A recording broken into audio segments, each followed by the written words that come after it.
What's up, guys, and welcome back to the channel. And we are here for the UFC 311 full card predictions. That's a badass card, ladies and gentlemen. We got Arman Tsarukyan versus fucking Islam Makhachev, the pound for pound #2 fighter in the world behind John Jones. We got Merab Dashashvili versus Umnar Nurmagomedov, and we've also got a bunch of other badass fights on this card. You do not want to miss this one live on ESPN Plus pay-per-view.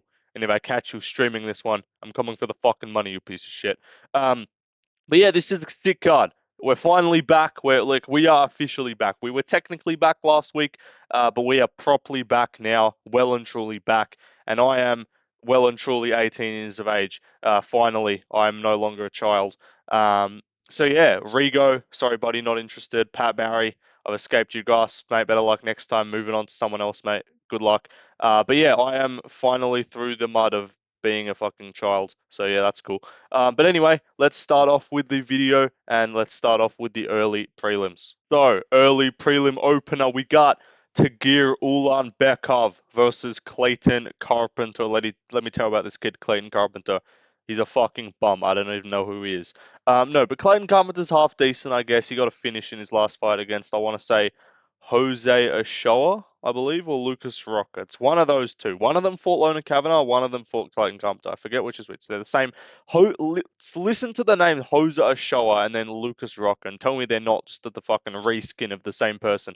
But Clayton Carpenter, I'm not picking him to win. Yes, he's undefeated. Yes, I think he could put up a fight, but I think Tagir's just a bit too good.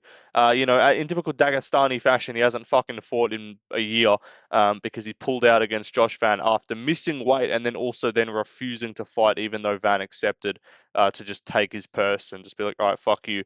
I'll just beat you up anyway. And I stand by Van would have beat Tagir. Van's takedown defense is actually good. But yeah, Tagir, because all Dagestanis, obviously, they supposedly, they're just warriors that always go into fights no matter the condition they're in. Because that's why Tagir fights once a year. Anorexic fuck can't even make flyweight, but I hope he loses. But I'll pick him to win. Yeah, I don't know. He's good. He is a good fighter, but he did lose to Tim Elliott, so like sucks to suck, to be honest.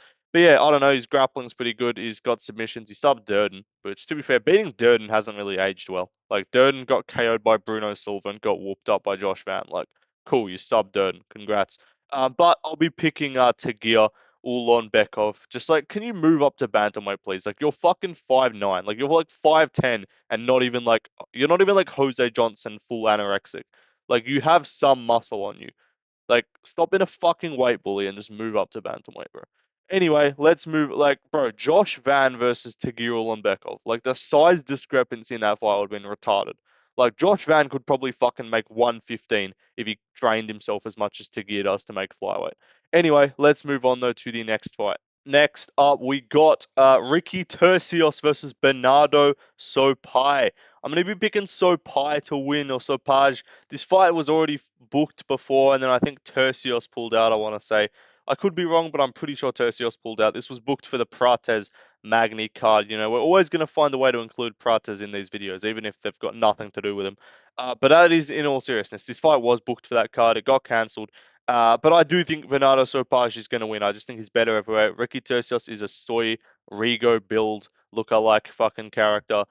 So he's just not going to succeed in the sport, to be honest. Yeah, I'm picking Bernardo Sopaj, who was actually putting the work to Vinicius Oliveira before he got flying knee KO'd. So I rate Sopaj decently high, and he's also like pretty young too. So I imagine he'll be improving. Hopefully that KO didn't just kill him, but even if it did, Ricky Turcios has like no power. He's a little fucking nerd. Like, he looks like a fucking anime nerd. And he doesn't have striking. He's like he stomps on the ground against Zahabi, bro. This dude started making random noises and fucking having a Tourette's attack in the cage to start trying to like steal a robbery decision from the judges. Like, it was crazy stuff. But I'll be picking Bernardo Sopaj to win by TKO because yeah, fucking anyone who's built like Rigo ain't winning a fight. When you look like that. So let's move on. Let's move on though. Moving on to the next fight. So we got Rinya Nakamura versus Muin Gafurov. I'm going to be picking Rinya. Rinya Nakamura, I believe, is going to win this fight. I think he's just got a strong grappling advantage and he's got the physicality advantage. I'm gonna just say Muin Gafurov. What have you got planned, buddy? Like you're looking a bit too mischievous there. Like what's up with this grin? Looking like a fucking genie or something. Like you're about to pop out of a fucking lamp and give me 3 wishes. Like what's going on here with Muin Gafurov? Weird looking ass guy, but he got subbed by Said Magomedov. Wouldn't even surprise me if Rinya could get a submission here, but his top control is phenomenal. Submission game isn't that like significant, but he's got power on the feet, so I could see him cracking Moon Gafurov. And Moon Gafurov is not someone who pushes like a crazy pace. Like he looked mid. He did win, but like he looked mid against fucking Kyung Ho Kang in his last fight. Like I ain't picking you to fucking beat Rinya Nakamura, undefeated prospect. You're gonna have to be Christian Rodriguez to beat this guy, because yeah, you can't be some regular ass Joe and be beaten Rinya. I reckon you have to be a prospect killer the level of C-Rod to get a win over this dude. Anyway, let's move on. I'll pick him by, I'll say finish maybe, or just, no, I'll go wrestling heavy decision probably. Anyway, let's move on to the next fight. All right, next up, Eileen Perez, this fucking talentless whore versus Carol Rosa. The definition of looking like a lesbian is what she is. But I'm going to be going with Carol Rosa. I think this is the limit to the Eileen Perez win streak where she can just kind of out physical. She could do it here. Like I look, out physicality, that's her game. Is just be thick in the thighs, which we can appreciate, even though she's a whore. Face is fucking atrocious. You put a paper bag over that one for sure. But like I think her game of just using her lower half absolute fucking cake to just be too strong for her opponents. I don't know if it'll work against Hosa. Hosa's a really good striker too, so it's not like she can kind of just win the rounds based off being slightly better in the grappling. Um, but then like and then in the striking it's like nothing really happens. I think Hosa can do enough damage to her when they're on the feet to where she can probably win. Am I tempted to just pick Perez because the judges really don't score damage in women's MMA, and even if someone's landing strikes, they don't care, because if a woman with a cake gets against the fence and just holds them up there and gives the judges a nice view, they get in that round 10-9. So that's literally how Tabitha Ricci's made her career. So am I tempted to pick Perez? Yes, but do I want to just like I don't like doing the thing of like this fighter should logically win, but I'm gonna pick the other person to win via robbery decision. I've done that a few times and I'm going to stop doing it because it always ends up badly and it always just ends up me looking dumb. And then everyone's being like, oh, cope, bro. You should have just picked them. And so I'm like, all right, fine. I'll pick Rosa. I think she's way better at striking. She can chop up the legs of Perez, get that blood flow messed up, or get the legs messed up, get that cake not functioning quite as well as it normally does.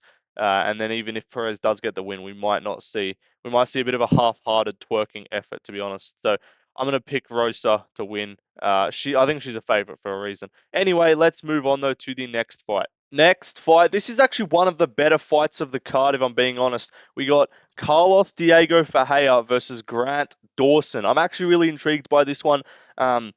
And I do think the odds on this are way too wide. I do not believe that fucking Grant Dawson, the guy that got chinned by Bobby Green in 30 seconds, should be a fucking minus 300 favorite over Diego Ferreira. I don't think that should be a thing.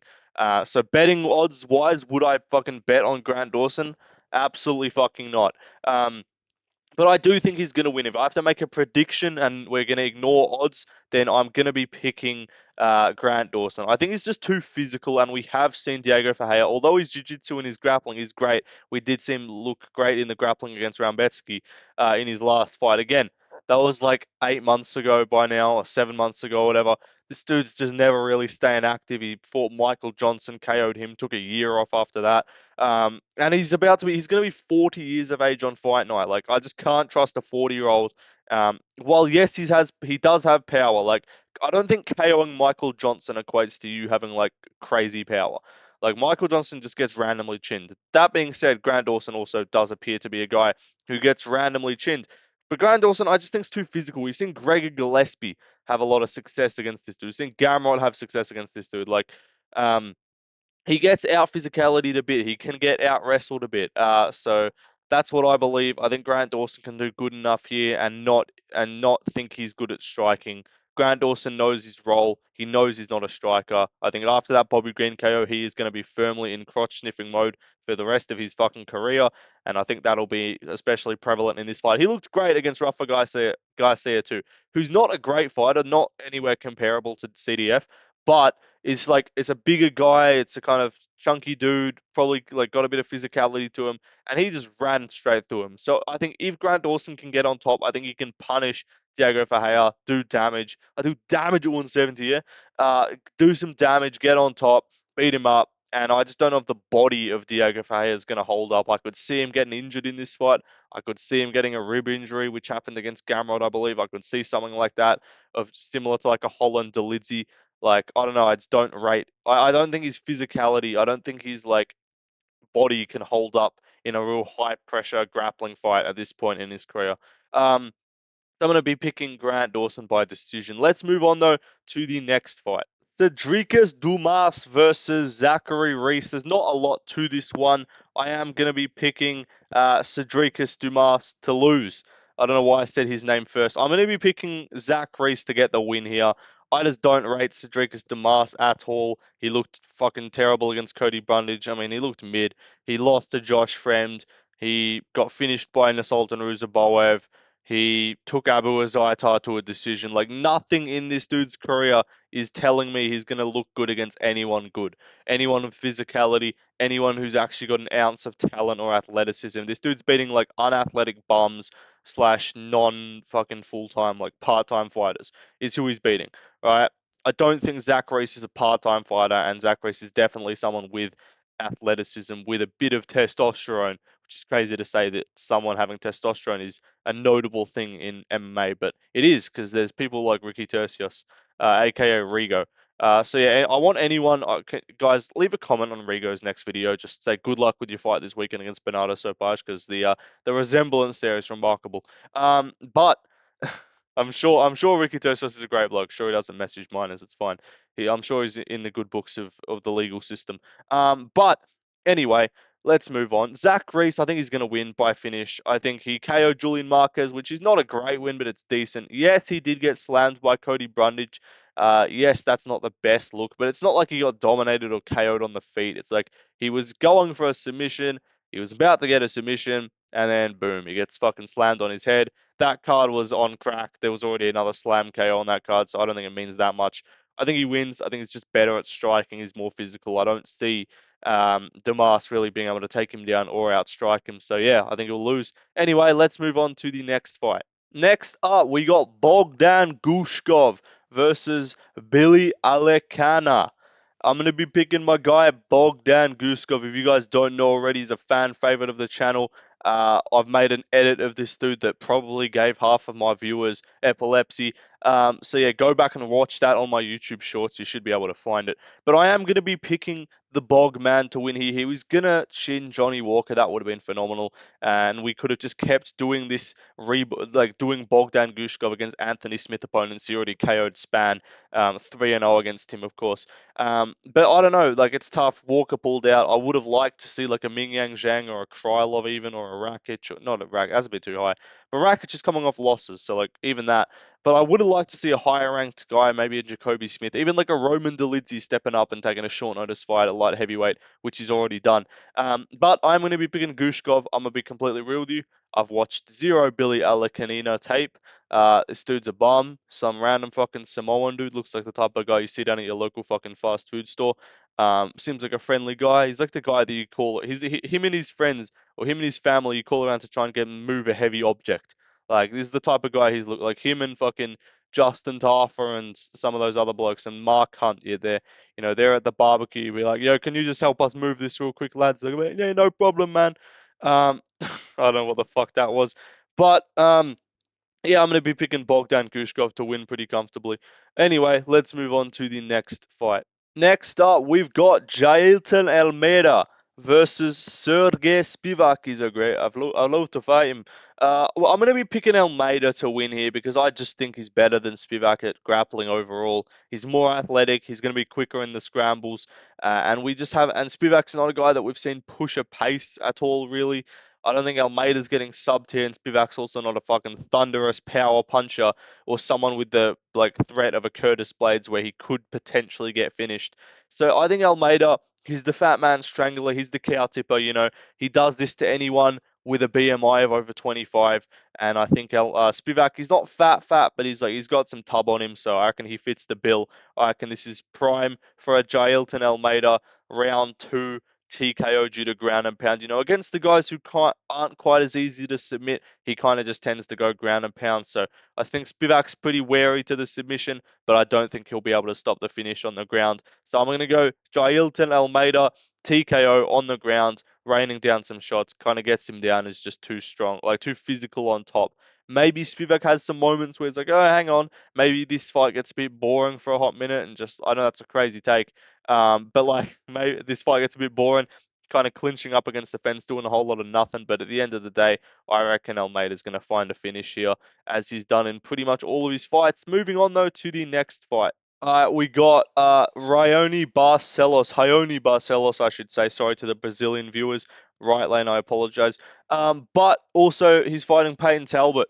And yeah, you can probably see by the odds, I'm gonna obviously be taking Ione Barcelos. I'm not at all. I'm picking Talbot. I'll give $50 to someone to. I'm not giving anyone $50 actually. um, but no, okay. Anyway, I'll give a shout out to anyone who like actually picks Barcelos and like if you put a wager on Barcelos and it hits, send that shit to me on Instagram. Like send me a screenshot of it. I'll give you a shout out. I'll be like, shout out this man for pulling the trigger on a fucking plus 750 Ione Barcelos or whatever the fuck his odds are. But yeah, Talbot, there's not much of a breakdown required. He's zesty. That's a path to succeed in the UFC. We've established autism, that works very well. Inbreeding works tremendously. CTE, just having pre-existing CTE works great. Just being slightly retarded. What else works really well as a base for MMA? I'm trying to think. Steroids, great base for MMA, and then also the final base is being like gay or extremely zesty. Izzy, John Jones, these kind of people, or just being a degenerate like O'Malley, right? That's a great base for MMA. Talbot, I wouldn't call a degenerate, but he's definitely zesty. He's definitely a bit interesting, a bit quirky, you could say. And yeah, that's a great base from MMA. So he's gonna succeed. The storyline's already written out. There's some of those prospects where you look, this guy looks real solid, but he doesn't really have anything to him. He's got no personality. There's no interest there. And there's some random bum guys like Austin Bashi gets fucking fraud checked. Sorry guys, I am sorry for not cashing your tickets. I should have done better. People been telling me I look like Austin Bashi. But I look like a slightly more inbred version of Austin Bashi. That's what I was told on my stream. But anyway, what am I saying? Talbot, he'll win, finish, TKO probably. Could I see him struggling a bit? Maybe. Barcelos is a crafty vet. There's big meaty hooks. But shout out Lucas Tracy. But no, I think Talbot should win pretty easily. This dude got KO'd by a fucking jab from Umnar, probably, or whatever the fuck that was, like a right hand from Umnar. So I reckon Talbot should finish him pretty comfortably. Moving on though to the next fight. Alright, next up, this shit is one of the weirdest fights of the entire fucking card. Probably one of the hardest fights. I'd say the hardest fight to predict because no one can know with Kevin Holland if he's actually going to show up and fight properly or if he's just going to be retarded. The fact that he's making like a 3-month turnaround from getting an injury TKO loss to Roman Dolidze leads me to believe he's not fully like there and he's kind of just being like, all right, let me just take a fucking fight. This dude looked like a bit of a bum in his debut. I can probably chin him. I don't know if Holland's putting the work in anymore. I don't know if Holland's really grinding down in. To say anymore is like, was this guy ever even dedicated to his career? But I think it's the Holland cope mental strategy of, I don't want to know for sure that I'm not good enough. So I'm just, even though deep down I know, but I don't want to actually have to confront that. I don't want to have to give my all in a fight and then still lose. So that's why you see him sort of, as soon as he realizes he's losing, he just starts to play around, try and dab hands and shit with the opponent, start to laugh, goof around like with Wonder Boy and stuff, with any of the grap like Brunson and stuff, talking to Habib. Like this dude will just never want to like actually grit down and still lose. Like JDM, he just did nothing. It's like, yeah, whatever, who cares? Like MVP, he just started whinging. So this dude does not want to actually ever lose a fight properly in his mind. So that's the weird cope strategy that he has. So I am gonna be picking Rainier Dorita, Henier de Hitter. I'm gonna be picking this goofy fucking Dutch dude to win. What is the correlation here? Goofy ass middleweight coming from another fucking promotion, looks atrocious in all of their fights, is Dutch heritage. He fits right in that Dricus du Plessis mold, and I'm going to be picking him to win here. Just goofing around, looking like he should absolutely fucking lose, and then winning somehow. That's the Dricus like DDP, RDR, the three names as well. It works perfectly. So yeah, I reckon he's gonna win here. I reckon he'll look mid as fuck, probably get dropped by Kevin Holland, and everyone's gonna be like, this dude's a bum. How the fuck is this guy in the UFC? And then he's gonna randomly get a comeback and either decision, I want to say maybe randomly fucking catches Holland on the feet just to fully fit the DDP retard mold. Um, but I really don't know. It could go anyway. If Holland wins, it will not surprise me. If Holland just starches this dude in the first, it will not surprise me because Derrida is hittable as fuck. So the logic is like pick Holland, he's gonna starch this dude on the feet. But the mental process is like Holland looks shit at middleweight. He doesn't look like he's coming in shape. He's not cutting any weight, so he gets out physicality every time. He's never the right size. He's always just weak at middleweight. And if he's fighting anyone who will shoot a takedown, which Derrida will, I think he'll just get out physicality and muscle to the ground and subbed. So maybe not a submission, but like a TKO. So I'll see what happens. Maybe finish on the ground, decision, dominant wrestling based decision. Could be that way. Anyway, let's move on to the next fight. All right, next up, we got Hanato Money Moicano. I cannot afford to lose, man. Let me tell you something. This guy, Benil Darush, is good fighter. But let me tell you something. I cannot afford to lose, so I'm not fucking losing to this guy. You know, Dan Hooker. This guy is like turtle in tree, but it doesn't make any sense. Hanato Moicano, I believe, is gonna get the win here against Benil Dariush, and it's the reason why I've been picking against Benil in a lot of his fights is because he's an incredibly slow starter. It's the reason why I picked Charles Oliveira by round one TKO because this dude starts slow. He's tentative on the feet. His chin has always been questionable, and it's the reason why I picked Arman to win by finish as well. Because and it happened even quicker than I thought. Is because this dude is susceptible to getting just tagged and cracked early, and his reaction time is fucking dismal. Right now, could I see Benil looking pretty decent in the grappling and out grappling Moicano? I guess not really. I couldn't see him out. The thing is, people are going to be like, "Oh, but Benil's not the same level. Like Benil's got good anti grappling and Benil Benil's not gonna get chinned by Moicano because Moicano doesn't have power. So you'd be like, oh, this is not the best matchup for, oh, this is a good matchup for Benil. But then it's also like, okay, but what's Benil gonna like outdo Moicano in? Is he gonna just wrestle fuck him? I doubt it. Like, who's just ragdolled Moicano in the grappling? It doesn't really happen. Is he gonna starch him on the feet? No.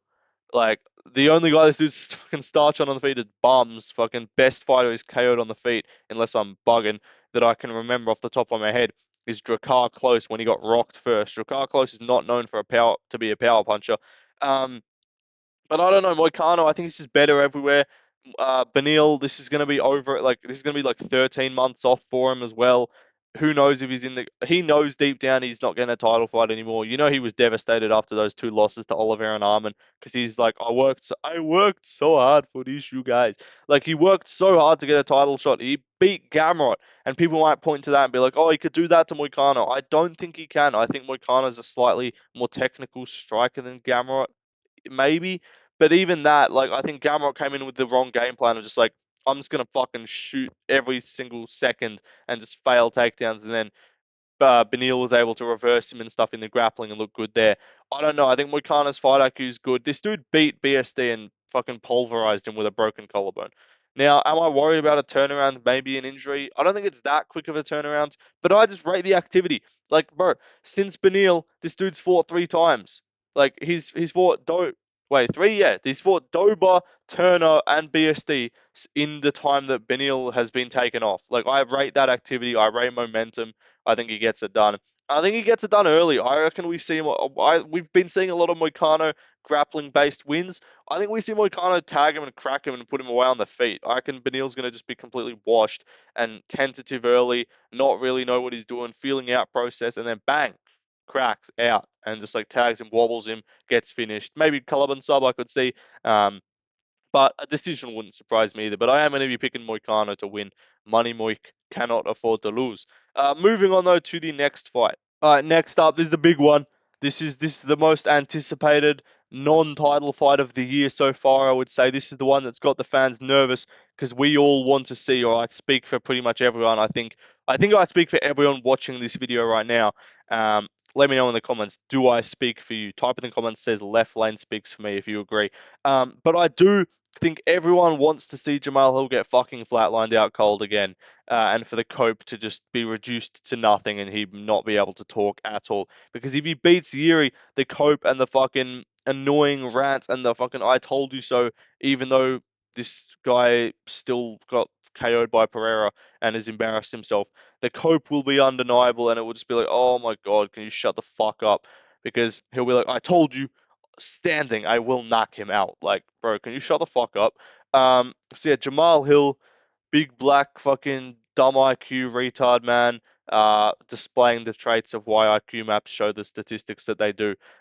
Just really putting a bad name on the African American community, to be honest. But I do think that Jamal Hill is going to lose here. This isn't even like me.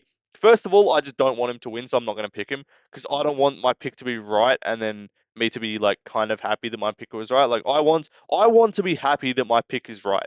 And if I pick Jamal Hill, I'm not going to be happy if my pick is right. So yes, there is like a win-win if like I pick Hill, but I want Yuri to win. So either way, I'm happy, I guess. But I wouldn't be happy if Hill won just because my pick was right. So I'm like, okay, I want to be rooting for my pick. I want Yuri to win so badly. And I also genuinely just think Hill's mid as fuck, and the win over Glover has just been exaggerated to the point where it's like, oh my god, this guy tuned up prime Glover. Like, no, he beat up fucking 43-year-old Glover coming off the war with Yuri, who was taking the fight on short notice, probably not that interested, probably not that, like, he was prepping for Yuri, and then he probably was like zoned out when Yuri pulled out. Was like, okay, I'm not fighting Blachowicz or alive, and then all of a sudden, yeah, good luck, kid. You're fighting fucking Brazil against Jamal Hill. Like, all right, go ahead. I don't know. So, mate, I think that version of Glover was awful. And overall, I just think Jamal Hill's a decent matchup to beat Glover. I don't know if it's a decent matchup to beat Yuri, though. And Glover took his shots. Glover's got a good chin, but like 43-year-old Glover who was getting cracked by Yuri, who was getting beaten up, and then he's still taking all your shots, Jamal Hill. I don't think Jamal Hill's KOing Yuri. Maybe he could. Yuri's open as fuck. He's hittable. Statistically, he's got some of the fucking worst defense in the sport. But I just back Yuri to be able to kind of do his autism and do what he did against Rakic and just sort of come back against him. Maybe have a tough first. Maybe be getting tagged up with 1-2s. He's just at a speed disadvantage. But then he channels the fucking Holy Ghost spirit. He channels the Tism and just gets a I'm coming, and just fucking screams down Jamal Hill and just bum rushes him and finishes him. So that's what I think is going to happen, and we're going to see Hill again just waking up on the canvas, coping, and it's going to be phenomenal. And then he's going to proceed to challenge his fans $20,000 to spar him. But if Pereira shows up, he won't spar him because that's just his the man. You have to be man first, as Marab would say. Anyway, let's move on to the next fight. All right, next up, the first of two title fights on this card, and in my opinion, the more intriguing one. Like, I am very intrigued by Islam Arman, don't get me wrong, I'm super hyped for that. But something about this Umar Marab, the build-up, the trash talk, the crash outs on Marab's end, the talk of injuries in both camps as well, not really being ready, seeming like it's just a sort of put together last minute title fight was like, all right, let's put it on the card and see what happens. That's got me kind of intrigued, and I do, although I am going to be picking Umnar, there's the pick, you can already see it on screen. I'm going to be picking him by close decision. I was thinking split, but I was like, I just reckon he'll get the edge just from the judges, and I think they will. I think what we'll see is a fight where it's a clear, or not clear, but it is like a definitely reasonable to give that to Umar. But I'm kind of surprised we didn't get a split, given that like there's been fights where we've got split decisions that were way less competitive than that. I think Marab's going to look good in the later rounds. I think he's going to be able to take down Umar at moments. I think he's going to be able to push a pace on him, start to wear him out. But I ultimately don't think he's going to be able to get into that zone like he did against Jan, where he's just picking him up, dunking him down, slamming him, making him get back up, carrying his weight, and then just forcing him to like gas out and get tired. I think Umar can separate. I think Umar can be more physical in the clinch, have his own success grappling. We've seen Marab be taken down. We've seen him end up on bottom against Cejudo. We've seen Jan even take him down at moments. And I think if Jan and Cejudo can take you down, if Umar can do that and get on top, I think you're in trouble. So yes, there is a possibility of an Umar ground finish, but I don't think he will get that. I think Merab will be able to survive those bad spots, but I think it will still, there'll be moments when Merab's like, okay, I was able to just shoot sloppy takedowns against all of these guys and it was fine. And then he does it against Umar and just gets reversed and then isn't able to just get back up. Because like against Jan and Cejudo, he was able to sort of power, energize a bunny his way back up. Um, but I think we're going to see him not be able to do that here against Umar. Umar's going to hold him down. Umar's got great top control. We saw it against Beksat. Even Sandhagen at moments when he got on top, he would control him quite well. And the striking in that Sandhagen fight does lead me to believe that this is like a terrible matchup for Merab. Because although I did want to just be like Umar via cardio, lol, and just pick him to just ragdoll Merab via cardio and just pick him to ragdoll Umar with no fucking logic at all and just Khabib have a meltdown in the corner, that would have been phenomenal. I just can't see Merab consistently being able to implement success in this, have success in this fight. Early rounds, Umar's fresh. He's also had a 5-rounder. If this was Umar coming off like a 3-round win over Sandhagen, maybe I would be more tempted to go Merab's way. I think Umar's conditioning will be fine. I don't think he's going to gas. Maybe he does though, because again, like Jan's conditioning is normally really good. Cejudo's conditioning has never really been bad, and these guys get drowned. So if we see a peak fucking prime Merab performance where he just shows up putting up fucking 60 points like a James Harden game or some shit like that, like a 2018 James Harden type shit, then maybe we could see him get the win here. But I just think he would need to absolutely perform fucking flawlessly and perfectly. Otherwise, I just don't see him winning enough moments. And I think Umar's moments are going to be bigger. They're going to be easier to score rather than Merab, who I don't think is going to be able to do damage. And Merab gets these fights based off like he doesn't do any damage to his opponents, even though damage is the criteria. He's just able to make his opponents not be able to get anything off on him, so that his spam takedowns are the only things to score. But if Umar I think Umar's going to be able to get his own things off, get that damage off, so that the judges can be like, okay, I don't need to score this round with 9 failed takedown attempts and 30 seconds of control time for Merab because Umar's actually chopping up his legs and doing well, keeping him at range. Also, Merab looked kind of mid against O'Malley, I'm going to be honest. I'm not going to do the guru fucking Merab O'Malley 135 cope, but still, I do think he looked a bit mid. He did look a bit tentative. I think sometimes moments get to him, and I don't know if we see a free flowing like confident Merab here. Maybe we do, maybe he rises to the occasion. But I think the fucking Alhamdulillah father's plan, it's the plot armor is going to be too much, and Umnar is going to walk away and new with the title. Anyway, let's move on to the main event. All right, main event of the evening. It's time. Islam Maklechev versus Arman Sarkarian. I'm going to be picking Maklechev to win here. I think he's just better everywhere. I'm seeing the guru. Arman's going to win. You know, MMA guru, true genius of his time, picking fighters who lose the first fight to win rematches based off really nothing at all. You know, did it with Jiri against Poatan. Loves picking fighters who lose the first fight to win and then thinks he's a genius and then copes and acts like it wasn't a dumb pick when they inevitably lose. So all respect to Guru, but like, come on, brother. You can't be picking Yuri in the rematch against Pereira. But no, I do think that the Arman pickers or the Arman one or bedtime fence sit time MMA. I'm kidding, a lucky bedtime, but like, come on, bro. Stand on business. You can't be dropping multiple videos saying, I think Arman's got a really good chance, and then just not pick him. Like, either don't fucking say it at all, or just pick Arman. Like, one or the other, buddy. You can't be doing both. So yeah, if you're gonna be picking Arman, go the whole way. Pick Arman. I respect it. I'm not gonna be the one to pick him, but if you guys want to, go ahead. I'm not gonna say it's a dumb pick. I just think Islam's better. I think he's a better striker. I think he's stronger in the grappling. I think he's a better overall technical grappler. I think he's got better BJJ. And the only thing I would say Arman maybe has better, maybe he's got better like initial freestyle like double and single leg wrestling, I guess. Chain wrestling, yeah, maybe. He's got a bit of pop to his shots, but even that, Islam's not a pillow puncher by any means. So I just don't really see anywhere I'm like, yeah, this is where like, do you think Arman's finishing him? Is Arman gonna finish Islam Makhachev? I don't think so. You think he's gonna submit him? No. You think he's gonna KO Islam? Maybe he catches him. Maybe Islam's just like, maybe this is just a crazy moment to start the year, and we're like, oh my god, and we see a KO of the year contender already, knocking out the pound for pound #1 fighter. Maybe, maybe. Who knows, Luke? But fucking, Arman Tsarukyan is a fucking he's a phenomenal fighter, but I just think he's outmatched everywhere this fight goes. Um, I'm not trying to do MMA math, but like, look at the Charles fights. There's a difference in the performances. There's a difference even in the striking success. Like, Arman outstrike Charles. Islam rocked him and dropped him multiple times and then finished him on the ground. There's a difference. There's a difference to the danger on the ground as well. Like, Arman throws some nice elbows. He cuts open. Joel Alves finishes him there. You know, obviously Alves wins the rematch. You know this, but like, Arman's good. I'm not trying to say Arman's bad, but I just don't think he can have enough success to win here. Yes, Poirier was landing combinations. I don't think Arman's just some fucking elite Golden Gloves boxer. Like, why are we acting like this dude is just like Canelo? Like, he's gonna box up Makhachev, bro. Look at what Poirier did. It's like saying, look at what this guy did, as if this guy's gonna do better. Like, I'm not convinced Arman's a fucking better box than DP. And I'll Dustin Poirier with his big meaty hooks. I don't know. I just don't see it. So I think Arman's good. He's got good kicks. He's got good. Like, I think this is what I've said for a long time.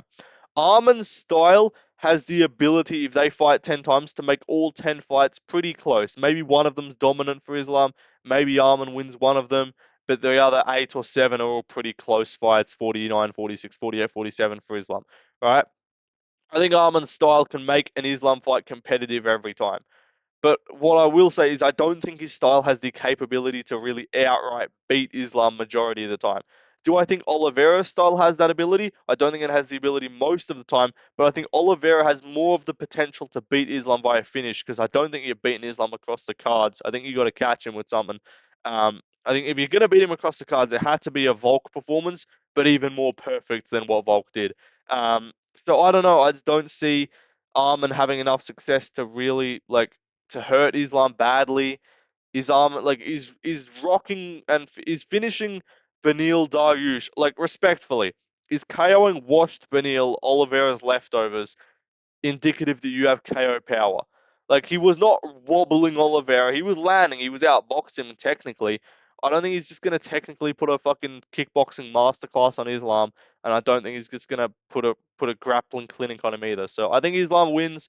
I think he extends his win streak to 15, and still pound for pound number one, best lightweight on the planet, lightweight goat if he's not already, which he is. He is already. But anyway, I think Islam's too good. I think he wins. Anyway, that'll do it, guys. I hope you enjoyed. The audio is atrocious. Yes, I am aware. Thank you. I've seen the comments. Potato Mike Lane MMA, Underwater Mike MMA. I've seen all these comments. I'm getting a new mic for my birthday. Hopefully, we'll see. And once I'm monetized, I'll fully upgrade the setup. But anyway, guys, have a good one. Happy birthday to me. And yeah, I wish you guys a good 20. I don't know why I'm saying, like, it's fucking 2 weeks into the year. Anyway, see you later, guys.